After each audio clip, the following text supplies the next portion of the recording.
शेर और सियार की कहानी।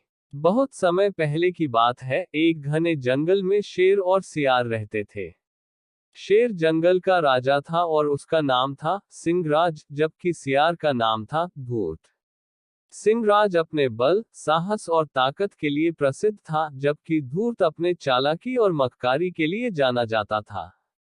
दोनों के बीच कोई गहरी मित्रता नहीं थी, लेकिन जंगल में शेर के राज्य का सम्मान करते हुए सियार अपनी जिंदगी बिता रहा था। एक दिन जंगल में भयंकर सूखा पड़ गया।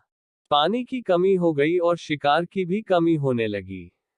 इस कठिन परिस्थिति में सिंहराज ने अपने इलाके का दौरा किया और देखा कि उसकी शक्ति और ताकत अब उसे इस स्थिति से उबारने में मदद नहीं कर रही थी।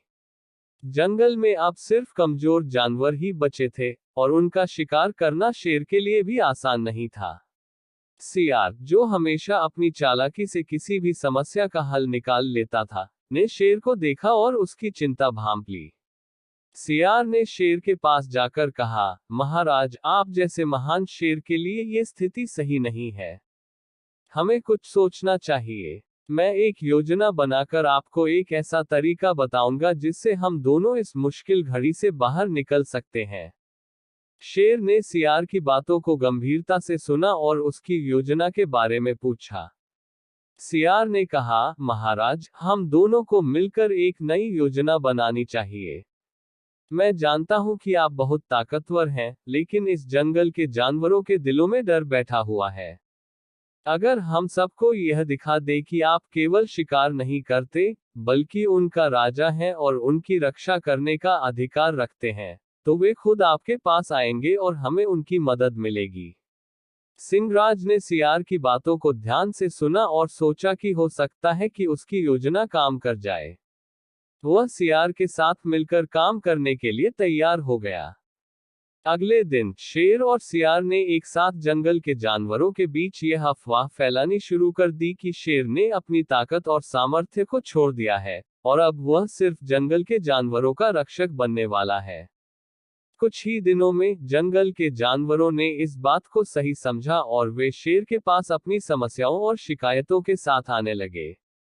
शेर को देखकर वे डरने की बजाय उसकी ताकत और साहस की सराहना करने लगे। धूर्त सियार ने हमेशा शेर के पक्ष में बातें की और उसे एक सच्चा रक्षक बताया। इसके बदले वह खुद भी शेर की मदद करने लगा। वह सियार जंगल के बाकी जानवरों को सलाह देता और शेर के लिए नए शिकार की दिशा में मार्गदर्शन करता। काफी समय तक इस योजना ने दोनों की मदद की।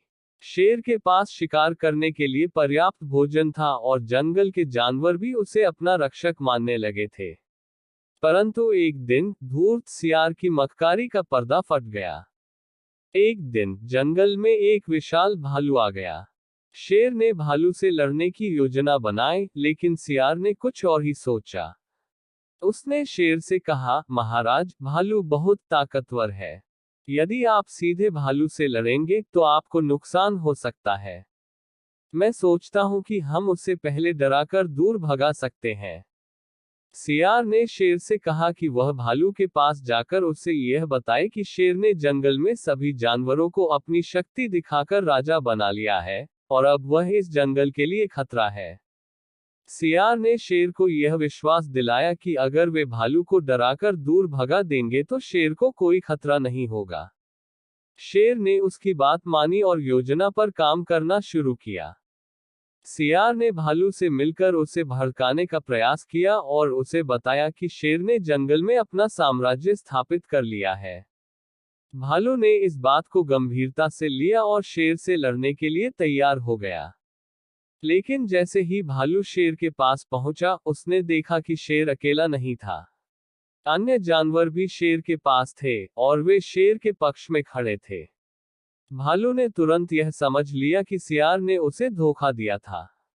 वह शेर के पास गया और सियार के बारे में सब कुछ बता दिया। शेर को समझ में आ गया कि सियार उसकी मदद नहीं कर रहा था, बल्कि उसे अपनी चालाकी से इस्तेमाल कर रहा था। शेर ने सियार को अपने पास बुलाया और पूछा, तुमने मुझे क्यों धोखा दिया? क्या तुमने कभी मेरी दोस्ती की सच्ची भावना को समझा? सियार, जो अपने मक्कारी के कारण आत्मविश्वास से भरा हुआ था, अब घबराया हुआ था। उसने शेर से माफी मांगी और उसे समझाने की कोशिश की कि वह केवल अपनी भलाई के लिए ऐसा कर रहा था। लेकिन शेर ने उसे माफ नहीं किया और उसे जंगल से बाहर निकाल दिया। इस घटना से यह शिक्षा मिलती है कि चाहे कोई कितना भी चालाक क्यों न हो, सच्ची मित्रता और ईमानदारी से ही किसी का भला होता है। सियार ने शेर की ताकत का सम्मान किया था, लेकिन उसकी मक्कारी ने उसे अंततः नुकसान पहुंचाया। इस कहानी से हमें यह भी सीखने को मिलता है कि अगर हम किसी का भरोसा तोड़ते हैं तो हमें उसकी कीमत चुकानी पड़ती है, और केवल अपनी ताकत और धूर्तता से ही किसी का साथ नहीं पाया जा सकता।